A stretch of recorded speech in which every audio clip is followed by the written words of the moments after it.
some sort of internet fraud or something? A solution to something that isn't particularly sensible, like what many other solutions that we've come up with as humans that don't work. Problems with it are somewhat over-exaggerated. Just another get-rich-quick for a whole lot of unscrupulous miners, I think. I think it needs further investigation. People need to realise a country needs to be run like a business. You can't get left behind in the world, and if you want to make money, you need to use your resources. I have very negative feelings about that.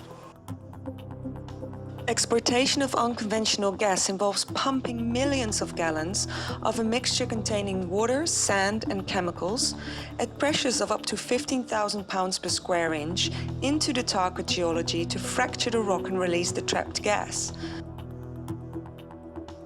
This is known as hydraulic fracturing or fracking.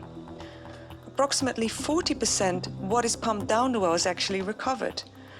Where that gas and fluids escape to cannot be totally controlled. This is my home up here on Crawberry Hill. It's actually it's been my home since January, when it was donated to me by somebody who saw me doing a live broadcast from my tent on Barton Moss in Manchester. You know, this is an industry, the unconventional gas industry, that has left an absolute trail of devastation wherever it has been unleashed. And although it's classified as a novel industry in the UK, there's nothing novel about it, because, you know, we have 20 years of experience of this industry from the US, from Canada, and much more recently, of course, from Australia.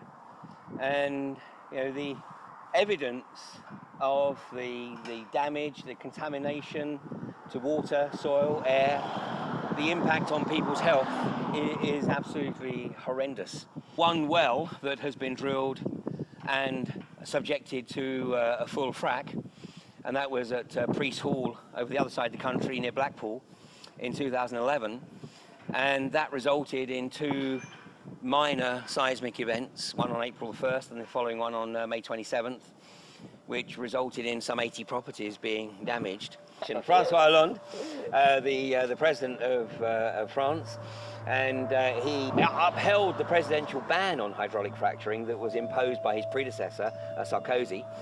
But a Texan company called Studbach took the French government to court and tried to get that presidential ban lifted, but the courts upheld the presidential ban. You know, it doesn't work. The only thing that is proven is that it causes horrendous contamination of the water table, the soils, the air. It has a horrendous impact on the health of the people who live close by and those who live downwind. And this is proven? Absolutely. I mean, the evidence is irrefutable. Well, eventually, of course, what they will look for in the EU is what they call harmonisation. And you know, those countries that are opposing it right now will be forced, potentially, to allow hydraulic fracturing in their territory. I mean, the countries that are strongest against fracking right now, interestingly, are the 2 countries very much at the heart of the EU, and that's Germany and France. Elsewhere, there is an enormous you know, pressure to get this industry up and running. In the US, the water is being sucked out of the Great Lakes, the Great River System, and the great aquifers under the western states. People who live in the western states are having their lives destroyed. In Australia, the Great Artesian Basin is being sucked dry at a rate 6 times greater than it can naturally replenish. Here in the UK, if this industry kicks off, within a generation, the UK will be uninhabitable. And this whole deal of demonizing Russia and using, of course, the Ukraine crisis to facilitate this. The whole Ukraine crisis is, of course, manipulated, totally manipulated. It's manipulated by those who believe themselves to be the rightful rulers of a planetary fiefdom. And you know, the real target of this is Russia.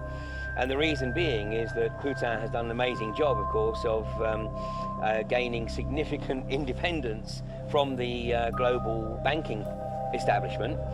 And now they want to try to destroy his economy.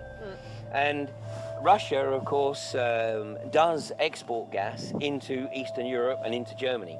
The US unconventional gas industry has drilled something in the region of 500,000 wells in the last decade, and now they have a surplus of gas.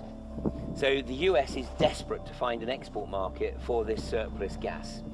And by forcing the EU to implement sanctions against Russia and stop importing gas from Russia, of course what the US is doing is shutting off that gas market from Russia and saying, well, buy ours.